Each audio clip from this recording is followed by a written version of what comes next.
Esta arma que ves aquí es una de las más terroríficas de la Primera Guerra Mundial. Cada vez que disparaba, 3 o 4 soldados caían. Transmitía más terror en el enemigo que cualquier otro instrumento de destrucción usado en la guerra. Un arma tan cruel que los alemanes intentaron prohibirla en el campo de batalla. Así es como la historia recuerda la escopeta de trinchera Winchester 1897. Pero hay un problema, estos recuerdos son falsos. La cultura popular ha distorsionado tanto el supuesto desempeño de esta escopeta en el campo de batalla, que esa versión simplemente no coincide con los registros oficiales de la época. Registros que en realidad no la describen como un arma definitiva para la guerra ni como una barredora de trincheras. Así que hoy vas a conocer la verdad detrás de la escopeta de trinchera.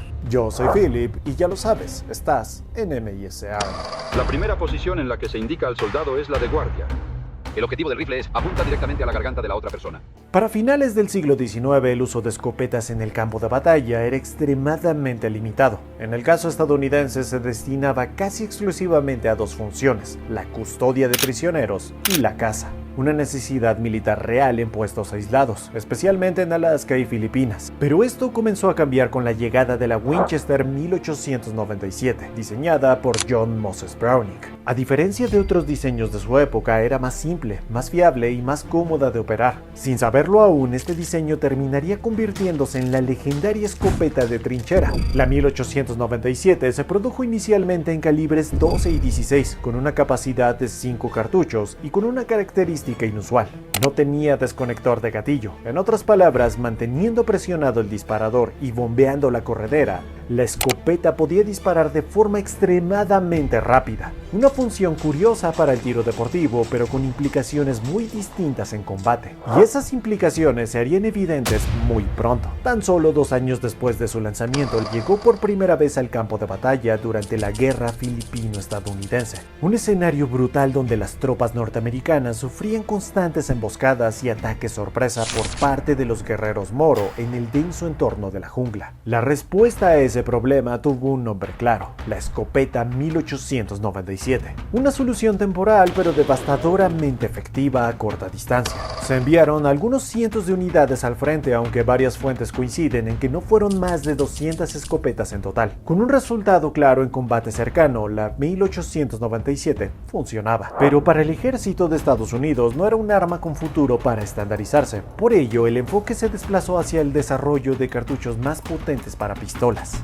Y ese podría haber sido el final de esta escopeta en el campo de batalla, de no ser por la entrada de Estados Unidos al primer gran conflicto a escala mundial. Dentro de la Casa Blanca, el presidente Woodrow Wilson consultó con los asesores y luego firmó una declaración de guerra contra Alemania.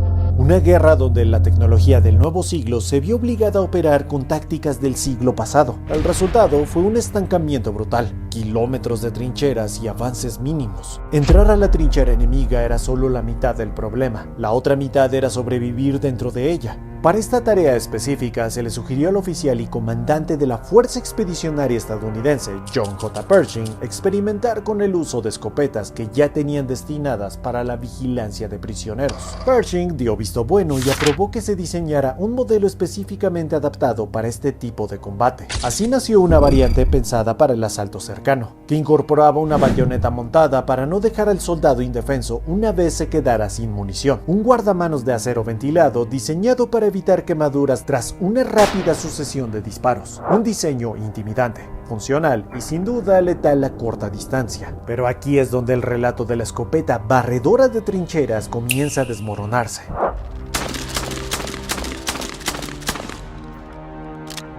Según los registros, para julio de 1918, el ejército de Estados Unidos ordenó 5.000 escopetas equipadas con bayoneta. Sin embargo, lo realmente revelador es lo siguiente: 4.000 fueron asignadas específicamente a la vigilancia de prisioneros. Solo las 1.000 restantes fueron destinadas a pruebas operativas para patrullas en lo que se conocía como Tierra de Nadie. Es decir, el frente directo entre trincheras. En otras palabras, estos documentos oficiales desmienten dos ideas falsas sobre la escopeta. Primero, aunque sí se diseñó una variante especial para el combate cercano, nunca fue denominada oficialmente escopeta de trinchera. En los registros militares se le menciona simplemente como una escopeta con bayoneta. Y segundo, la razón principal por la que la escopeta fue enviada a Europa no fue para asaltar trincheras. A pesar de que se diseñó una variante para ese fin, su función principal fue mucho más específica, la custodia de prisioneros. Permite que la línea de fuego se acerque y destruya al enemigo.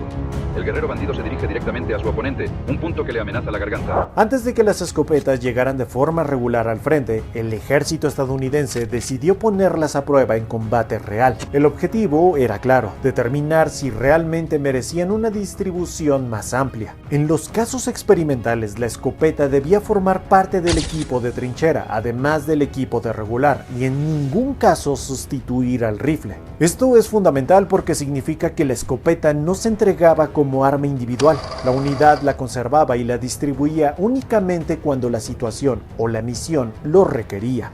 Como parte de estas pruebas, a finales de junio y principios de julio de 1918, la escopeta con bayoneta fue entregada a 5 divisiones. Las cantidades oscilaban entre 50 y 150 unidades por división, y estos fueron los resultados. En el lado positivo, la 82ª División informó que las escopetas eran valiosas para el trabajo de patrulla y recomendó que se asignaran hasta 200 por división. Sin embargo, el informe más entusiasta provino de la 5ª División de Infantería. Ellos señalaron que las escopetas eran muy útiles en la guerra de trincheras para grupos de exploración, patrullaje y para la limpieza. En el punto intermedio, la 35ª División concluyó que las escopetas, debido a su corto alcance, no eran adecuadas para la guerra abierta que se estaba librando en esa etapa del conflicto. De forma similar, la 77ª División, que fue una de las que más escopetas recibió, informó que eran ventajosas para la guerra de trincheras, pero una carga innecesaria para la guerra abierta.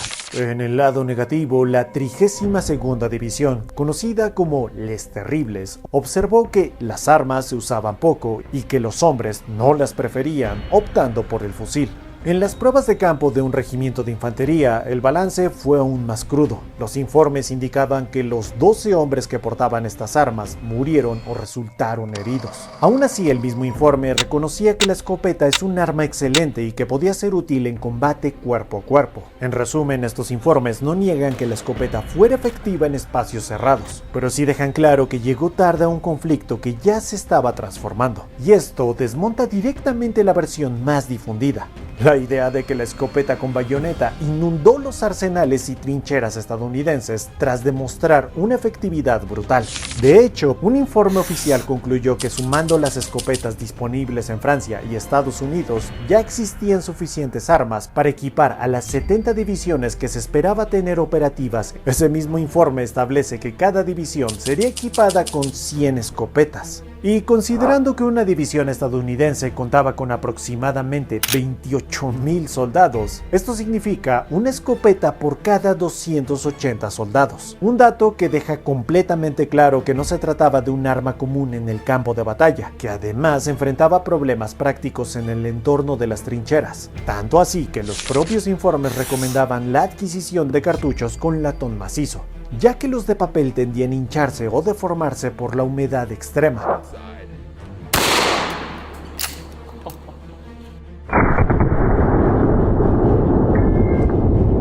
Pero entonces, si su desempeño real en la guerra no fue tan determinante, surge la pregunta: ¿de dónde nació el mito de la escopeta de trinchera? La respuesta apunta principalmente a la propaganda y a la desinformación, especialmente desde los medios de comunicación estadounidenses de la época. Y aquí hay un detalle importante. Desde abril de 1918, es decir, 2 meses antes de que siquiera se realizaran las pruebas oficiales en el campo de batalla, varios periódicos estadounidenses ya estaban publicando relatos épicos sobre el supuesto uso devastador de escopetas en el frente. Por ejemplo, The New York Herald afirmaba: los hombres de Pershing usaron escopetas recortadas para abrir a los soldados de asalto. Mientras tanto, The Harrisburg Telegraph publicaba titulares como: las pérdidas ascienden a 200 en Toul. El enemigo sufrió. Los estadounidenses utilizan escopetas recortadas para aniquilar a los soldados de asalto.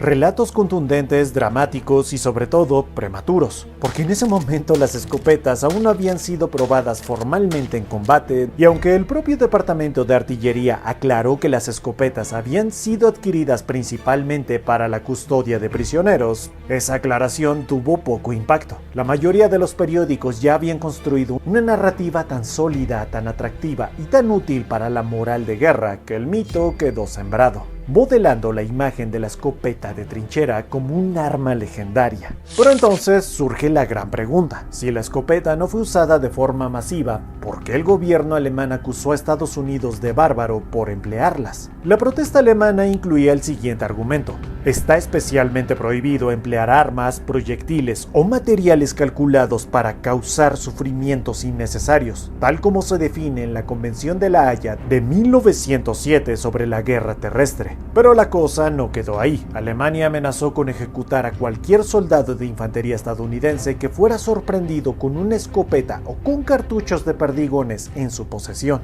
Una postura extremadamente dura, pero que necesita contexto, porque la realidad es que al igual que hoy, la guerra de información y propaganda ya jugaba un papel fundamental en los conflictos armados. La famosa protesta alemana contra las escopetas suele mencionarse como un evento aislado, casi único, cuando en realidad fue una más entre muchas comunicaciones similares. Además, la preocupación alemana por la supuesta ilegalidad de la escopeta resulta como mínimo contradictoria. Esto considerando que fue una de las naciones que empleó gas mostaza y lanzallamas en el campo de batalla. Y aquí surge otra pregunta más: si los alemanes estaban dispuestos a usar este tipo de armas, ¿por qué no adoptaron también la escopeta en sus propias fuerzas armadas? La respuesta parece sencilla: probablemente no la consideraron una herramienta de gran valor militar digna de emplearse junto a sus ametralladoras, rifles y subfusiles. El objetivo real de la protesta parece claro: presentar a la escopeta Winchester 1897 como un arma inhumana les daba a los alemanes una oportunidad perfecta para contraatacar en el terreno propagandístico, calificando al enemigo de bárbaro y buscando respaldo mediático tanto a nivel internacional como interno.